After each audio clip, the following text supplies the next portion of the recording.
का जो हमारा दूसरा साइकिल है वो है lysogenic cycle, replication of bacteriophage in lysogenic cycle.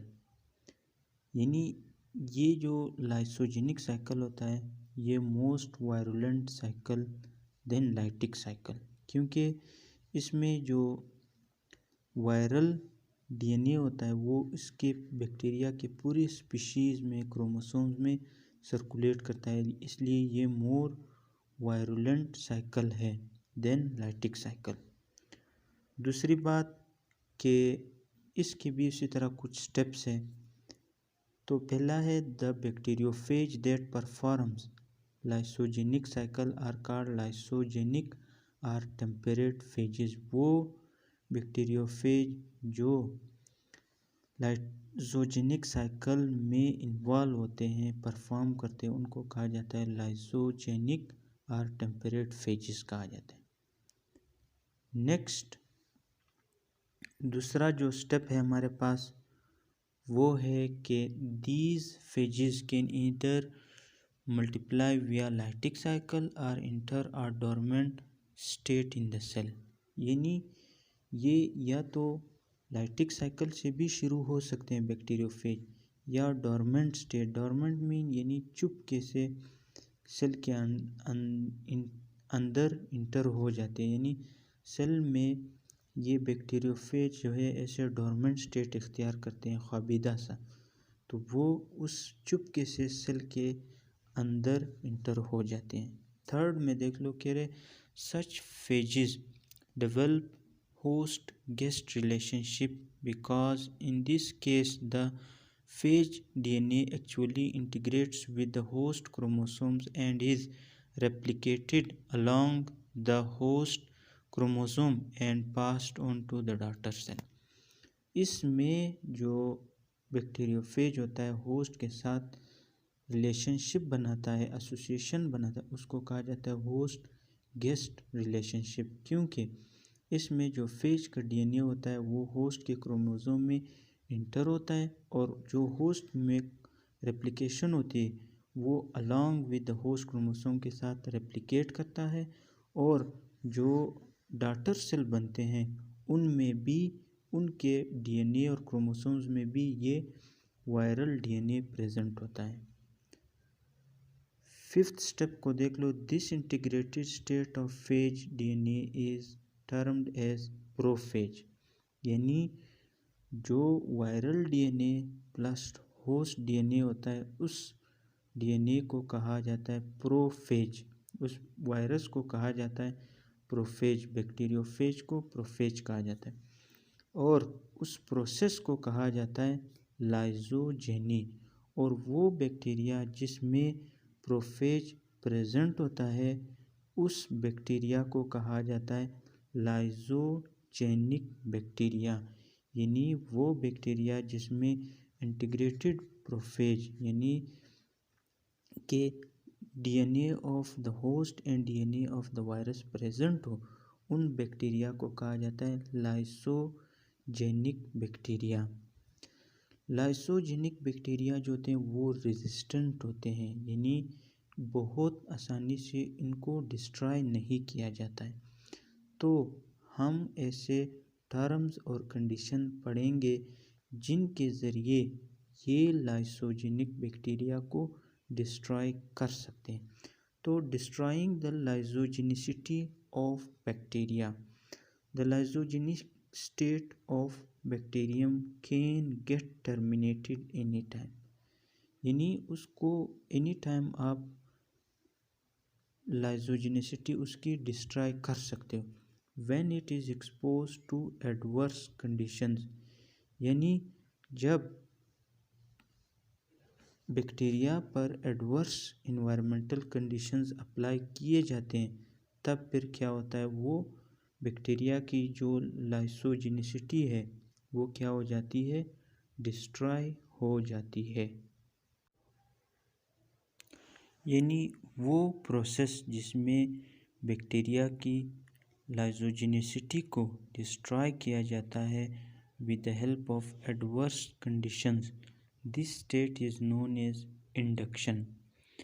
तो वो कौन से कंडीशंस हैं या वो कौन से फैक्टर्स हैं जो बैक्टीरिया के लाइजोजेनिसिटी को डिस्ट्रॉय कर सकते हैं। तो उनमें सबसे पहले हमारे पास आता है डेसिकेशन। डेसिकेशन होता है यानी the process of extracting moisture और वाटर फ्रॉम द इन्वायरमेंट। वो बैक्टीरिया जो मॉइस्चर या ऐसे इन्वायरमेंटल कंडीशन में पाए जाते हैं जहाँ पे मॉइस्चर हो, तो उससे जब वो मॉइस्चर रिमूव करेंगे तो क्या होगा, बैक्टीरिया का जो पैथोजेनिसिटी है वो डिस्ट्रॉय हो जाएगी। दूसरा स्टेप है एक्सपोजर टू अल्ट्रा वायलेट और आयनाइजिंग रेडिएशन। यानी जब बैक्टीरिया को एक्सपोज किया जाता है अल्ट्रा वायलेट रेडिएशंस या आयनाइजिंग या ऐसे आयंस की तरफ बैक्टीरिया को एक्सपोज किया जाता है, तब भी इसकी लाइजोजेनिसिटी जो है वो डिस्ट्रॉय हो जाती है। थर्ड फैक्टर है हमारे पास एक्सपोजर टू म्यूटाजेनिक केमिकल्स। यानी ऐसे सख्त केमिकल्स, ऐसे म्यूटाजिन यानी उसकी जो जीन्स में अल्टर करे, जो इसके बैक्टीरिया के जीन्स को अल्टर करे, यानी उसमें कोई चेंजेस लाए, तो उसको कहा जाता है म्यूटाजिन्स या म्यूटाजेनिक केमिकल भी। तो ये 3 कंडीशंस हैं। तो the separated phage DNA then initiates lytic cycle. वो जो इस साइकिल के ज़रिए जो हमारे पास फेज डीएनए बनता है वो दोबारा लाइटिक साइकिल शुरू कर जाता है इन द सेल में दोबारा लाइटिक साइकिल ये स्टार्ट करता है।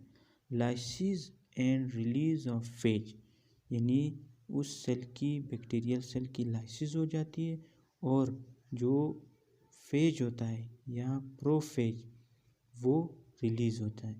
Such phages are capable of infecting new susceptible cell and render the lysogenic cycle. तो ये सेल, ये प्रोफेज या फेजेस जो होते हैं न्यू सेल्स को इन्फेक्ट करते हैं और वो न्यू सेल फिर दोबारा इंटर होते हैं लाइटिक साइकिल में। लाइटिक साइकिल से ही ये लाइसोजेनिक साइकिल स्टार्ट होता है। तो फॉर एग्जांपल हमारे पास ये एक बैक्टीरियल सेल है, ये फॉर एग्जांपल हमारे पास एक बैक्टीरियल सेल है जिसके अंदर प्लाज्मिड है, और ये प्लाज्मिड जो है हमारे पास, यानी कि इसमें एक वायरल डीएनए है और बैक्टीरियल डीएनए है, यानी प्रोफेज का डीएनए, बैक्टीरियम का अपना डीएनए।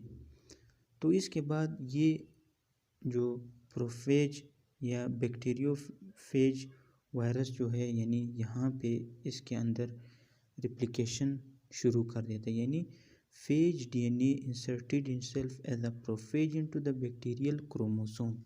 यानी इसके क्रोमोसोम्स के साथ ही ये रेप्लिकेट होना शुरू हो जाता है। पहले तो सिर्फ इंटर होता है, बाद में ये क्या होता है, रेप्लिकेट।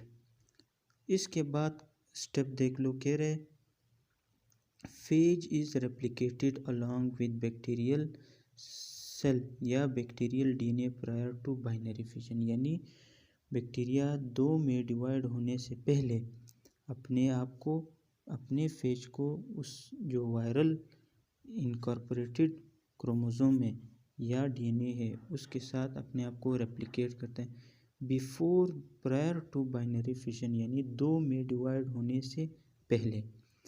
अभी जब ये दो डिवाइड हो गए ना, उसके बाद क्या हो जाता है, यानी ये जो न्यूक्लियस है इसका या जो न्यूक्लियड रीजन है बैक्टीरिया का, ये जो सर्कुलर रिंग है ये 2 में डिवाइड हो जाता है। 2 में डिवाइड होने के बाद ये बाइनरी फिजन इज कंप्लीटेड। तो बाइनरी फिजन फिर क्या हो जाता है हमारे पास, इसमें कंप्लीट हो जाता है।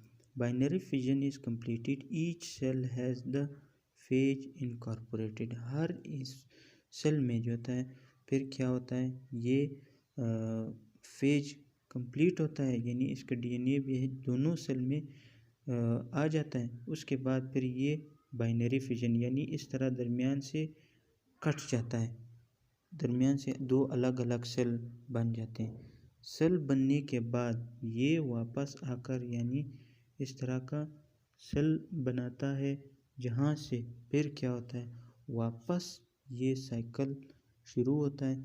ये साइकिल यानी यहाँ से हमारे पास, अगर आप यूँ समझो कि ये वापस जाकर लाइटिक साइकिल में ये बैक्टीरियम सेल जो है इन्वॉल्व होता है, जो लाइटिक साइकिल को कंप्लीट करके फर्स्ट स्टेप से ही लाइजोजेनिक साइकिल भी कंप्लीट हो जाता है। तो ये था सारा यानी जो मवाद या सारा पॉइंट्स थे लाइटिक और लाइजोजेनिक साइकिल के बारे में।